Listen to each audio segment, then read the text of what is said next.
The Ukrainian armed forces are attempting to offset the advances of Russian troops on the front lines with long-range drone and missile attacks on Russian territory, Nezavisimaya Gazeta reports. Recently, Russian air defense forces outside the zone of the special military operation intercepted and shot down one Ukrainian drone, destroying 3 additional drones over the territories of the Belgorod, Kursk, and Bryansk regions during the day.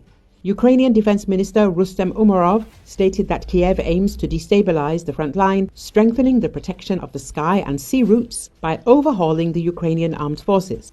The directions for these reforms were endorsed at the latest summit of NATO military chiefs in the Ramstein format last week in Germany.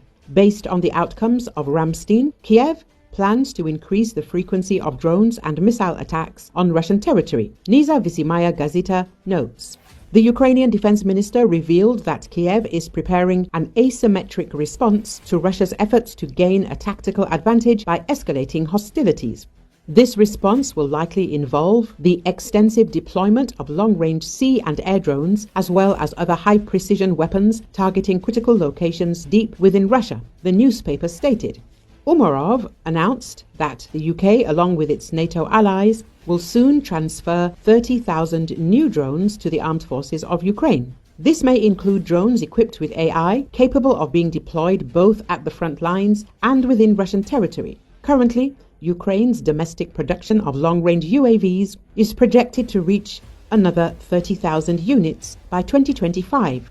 This would enable Ukraine to launch, on average, more than 100 long-range drones and at least 7 to 8 missiles daily. As Russian troops continue to hold an advantage on the ground, Ukraine has been keen to level the power in the air. In 2025, Ukrainian forces bet on drones, hitting targets thousands of kilometers deep inside Russia. Ukrainian attacks have targeted dozens of oil refineries that aid Russia's war efforts, arms depots, weapon production plants, as well as military airfields harboring Moscow's air force. Strikes deep inside Russia would not stop the war, but are said to have slowed down Russian advance, hindered logistics, and pushed arms depots further east. From what we can tell, it's no longer a secret. Ukrainian long-range unmanned aerial vehicles can hypothetically operate up to 2,000 kilometers. Ukraine's military intelligence spokesperson Andriy Yusov said, "For Ukraine, 2024 was a breakthrough year in the deployment of long-range drones."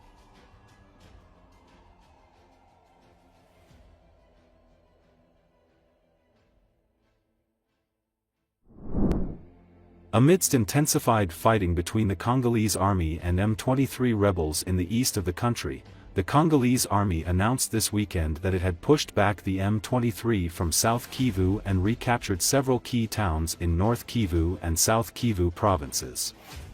Guillaume Jike Keiko, a Congolese army spokesperson, told reporters that the army had pushed back rebels from several localities, including Lumbashi, Ruzarantika, Kamatali, Baitagata and Kabingo in South Kivu.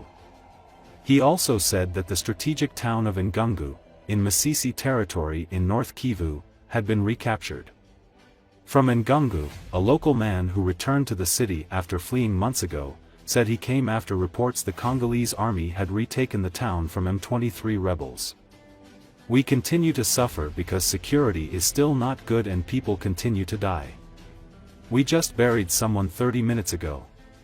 Despite the fact they have retaken the city, security is not yet well established," he said. Keiko referred to the conflict as one between the Congolese and Rwandan army. Congo claims that the M23 rebels are backed by Rwanda, an assertion also held by the UN, the US, and the European Union. "Civilians should be assured that each time the Rwandan army fires on our positions or on our population or on displaced people, the armed forces of the Democratic Republic of Congo have the right to react," he said. The UN alleged in a report last year that thousands of Rwandan soldiers were fighting alongside M23. Rwanda denies the allegations. Rwandan President Paul Kagame urged the Congolese government to negotiate with M23 rebels after the group seized several towns last week. M23 rose to prominence a decade ago when its fighters seized Goma, which borders Rwanda. It derives its name from a March 23, 2009, peace deal it accuses the Congolese government of not implementing. After lying largely dormant for a decade, M23 resurfaced in late 2021 and has since captured wide swathes of territory in eastern Congo.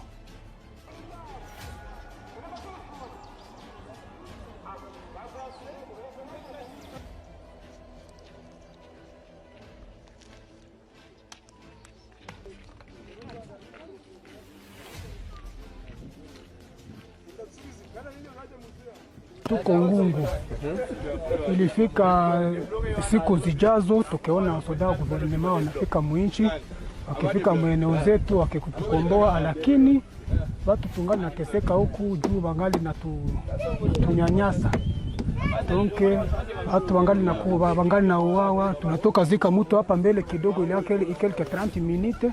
Donc malgré que balikamata huku mais du point de vue sécuritaire hatuya trouvé bien.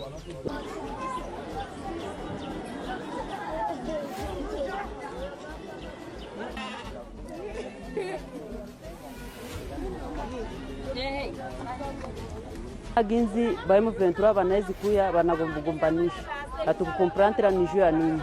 Me tunafurahi juu basatade banakuya banajichanga na Barundi nao bakaka yetu kabisa hapa Musidi Kivu. Habana ubaguzi. Mimi nafurahi juu hao basatade banakuya tena banaenda tosha barebere kule kwetu. Tunafurahi juu tunatarudia.